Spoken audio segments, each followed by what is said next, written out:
Equidade. Na realidade, esse assunto equidade, ele foi um ponto que nós mencionamos no nosso curso de múltiplas inteligências, no nosso vídeo.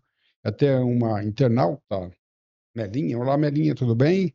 Ela pediu, professor Calazans, eu quero aí saber aí o vídeo sobre equidade. Na realidade, nós falamos sobre um vídeo múltiplas inteligências, mas especificamente de inteligência espiritual. E não, nós falamos de equidade. Na realidade, já fiz alguns vídeos sobre esse assunto e eu vou fazer, estou fazendo aqui um outro vídeo para atualizar essas informações. Equidade não é igualdade. E equidade é justiça. Nós falamos no vídeo anterior, e eu vou até deixar o link do vídeo para que você entenda o contexto geral deste assunto. Equidade é o nosso bate-papo de hoje, um tópico que vale para várias áreas do saber: justiça, direito, relacionamento pessoal, relacionamento familiar, relacionamento corporativo.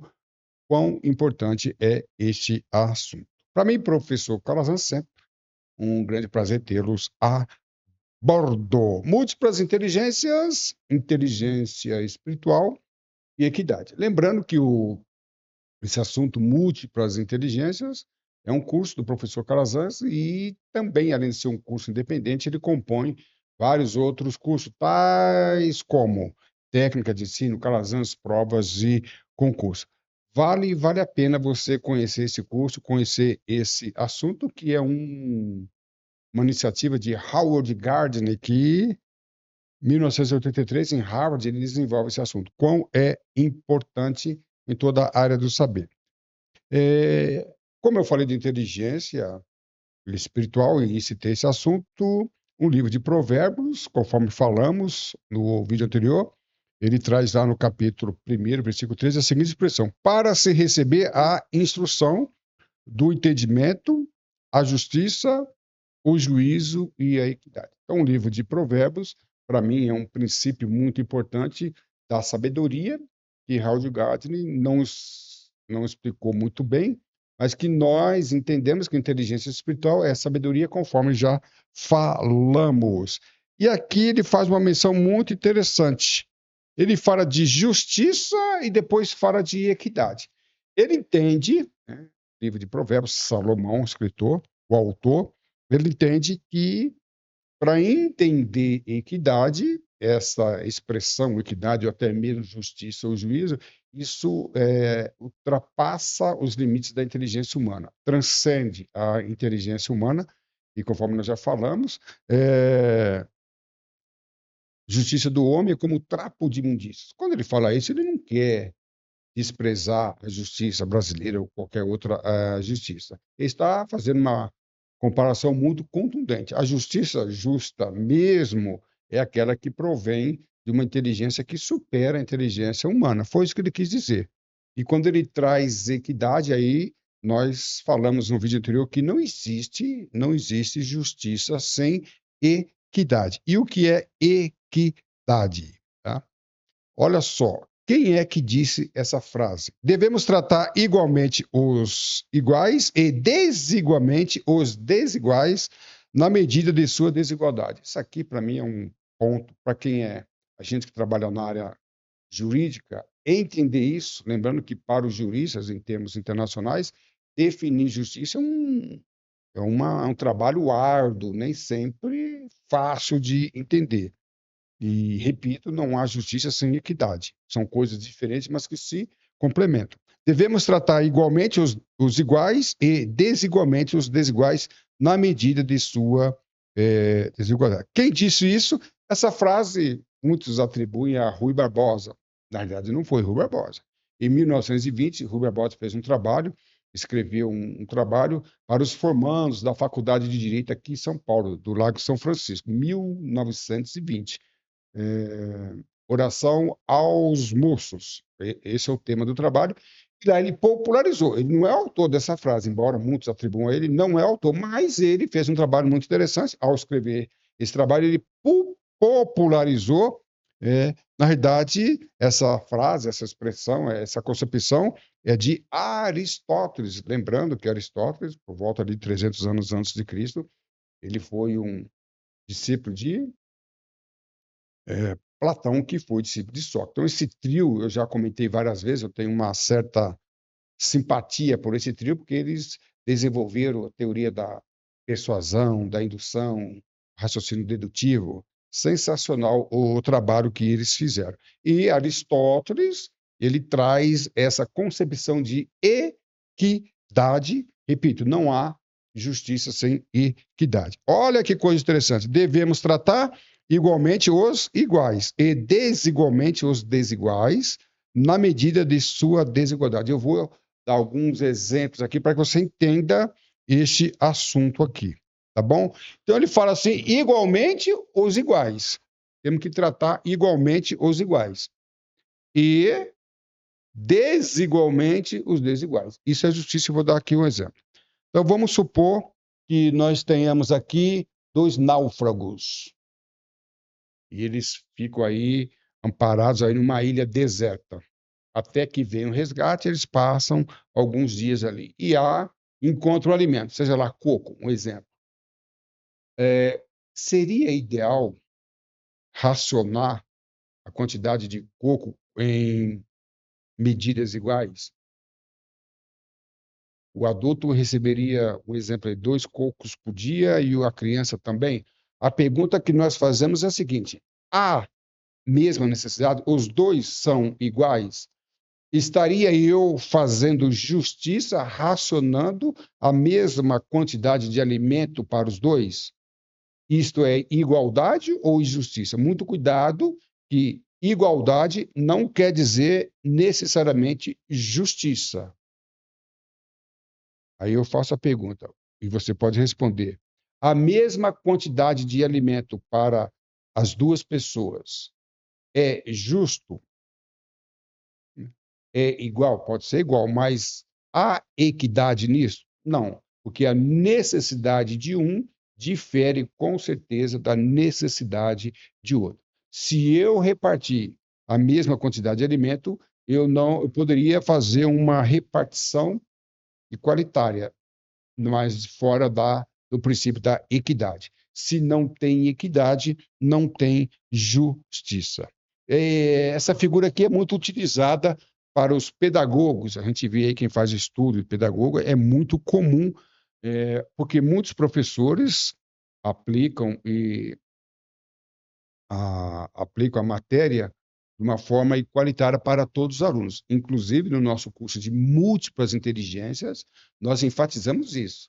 São várias inteligências, 10 inteligências, e há alunos que têm uma inteligência mais aperfeiçoada que a outra. Tem um aluno especialista em inteligência linguística, enquanto o outro especialista em inteligência lógico-matemática, o outro em inteligência corporal. E quando o professor, se valendo de técnica única, de técnica de ensino, ele pode tratar os alunos igualmente. E aí é um equívoco, porque os alunos são desiguais.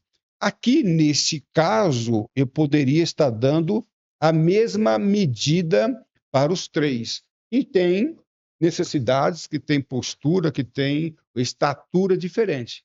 Aqui está havendo justiça? Não, eu estou dando um tratamento igual. Todos recebem o mesmo, nem todos conseguem enxergar. Igualdade não quer dizer justiça. Eu posso dar um tratamento igualitário e é um equívoco. E aí sim, opa, voltar aqui. Aqui nós temos aqui se nós temos um tratamento que valoriza a equidade, né? Cada um recebe o que precisa, todos conseguem enxergar. E aí nós vamos enfatizar e fazer a pergunta. Nós damos um tratamento igualitário e nos enganamos achando que há justiça. Não há justiça com tratamento igualitário. Menção aí ao nosso grande amigo aí, Aristóteles. E aí sim, precisamos diferenciar. Lembrando que isto vale para toda e qualquer área do saber. Pam, pam. Filhos desiguais. Eu já falei para vocês que eu dou tratamento como assistente religiosa em várias instituições. E uma vez chegou a mim um senhor, uns 40 anos, com dois filhos adolescentes. E ele falou: professor Calazans, eu não estou entendendo. Um filho dele virou meliante, um problema sério aí com a justiça, teve que responder, não se deu bem na vida, não, ainda garoto, adolescente. E o outro, praticamente da mesma idade, virou um carola de igreja, um religioso muito assíduo, um menino exemplar. Ele fez a pergunta: professor Calazans, onde foi que eu errei? Eu tratei, eu criei os dois igualmente. Eu dei o mesmo tratamento para os dois. Aí eu fiz a pergunta: a resposta não está na sua declaração? Como assim, Calazans? Ó, você está falando que tratou os dois igualmente, deu o mesmo tratamento. A pergunta que eu faço é o seguinte: os dois são iguais? Não, Calazans, são diferentes. Então você deu o mesmo tratamento, tratamento igual. Não houve equidade. E parece bobeira, mas não é bobeira. Ele achou que tinha tratado os dois com justiça e, na visão dele, igualdade era justiça e, na realidade, os filhos precisavam de uma educação diferente porque eram diferentes. Temos aí um exemplo de desigualdade que teve aí uma, um desfecho desagradável para o pai. Todos são iguais perante a lei, tá? Esse é um princípio da nossa Constituição Federal de 88, e a gente pode ver esse princípio balizado no artigo 5º da Constituição Federal e também no artigo 7. Mas muito cuidado, eu faço a seguinte pergunta: nós todos somos iguais perante a lei? Alguns países e alguns especialistas em direito entendem que nem todos são iguais perante a lei. Eu dou um exemplo de suas argumentações.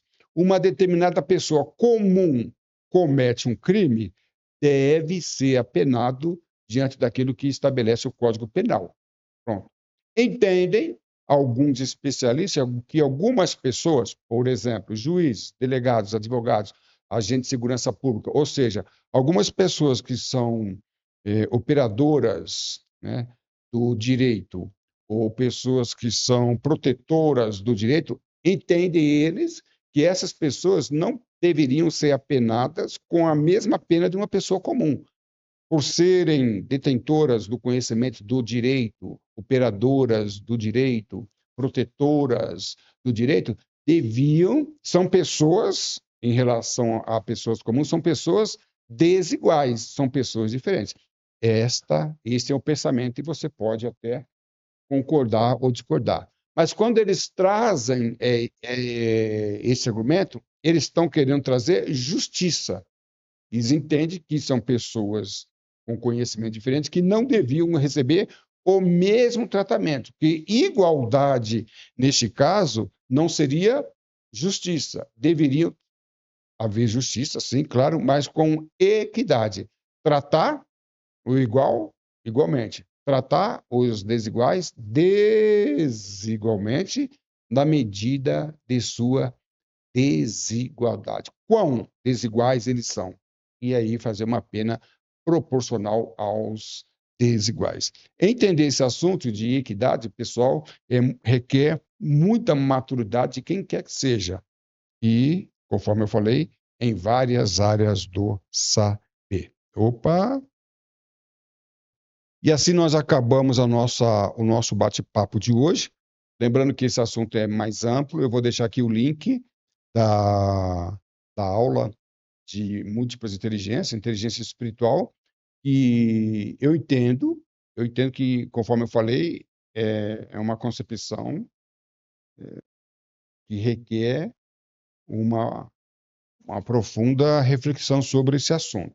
O livro de Provérbios entende que é um assunto que transcende o raciocínio humano, que transcende a inteligência cognitiva, ultrapassa, requer sabedoria. Lembrando que sabedoria ultrapassa também o conhecimento humano. Então, você tem conhecimento, você tem cultura, você tem inteligência, isso no aspecto secular, o aspecto terreno, o aspecto humano. Sabedoria é uma concepção maior que transcende ao homem, e não estamos falando de inteligência religiosa. Estamos falando de inteligência espiritual. E justa justiça, né? O justo juiz, a Bíblia faz algumas referências à palavra justo juiz, justa justiça, e, e às vezes a gente vê, você já viu certas situações no Brasil e no mundo que houve uma pena que é incoerente. Não, essa pena está incoerente para esse réu, ou essa pena foi muito pesada. E a gente vê muitas vezes debates e discussões em relação a esse tema. O que, na realidade, está em questão é a justiça. Houve justiça ou não houve justiça? Para algumas pessoas houve justiça, para outras não houve. E a gente esquece que o que baliza, o que fundamenta a justiça é a equidade. E equidade, desembocando para o justo juiz, justa justiça, requer uma inteligência aí que definimos como inteligência espiritual ou, para alguns, a sabedoria. Para mais assuntos, você pode escanear o QR Code e no nosso grupo e participar do grupo Professor Calazans, além do QR Code, vou deixar também um link. Aí você participa do grupo, do WhatsApp Professor Calazans, aí você tem mais informações e também tem muitas outras aulas no canal do YouTube, onde eu descrevo esta e outras concepções das múltiplas inteligências, tá bom? A sua atitude define a sua altitude. Voe alto. Estude com o professor Calazans. Para mim, sempre um grande prazer tê-los a bordo. Um grande abraço. Tudo de bom.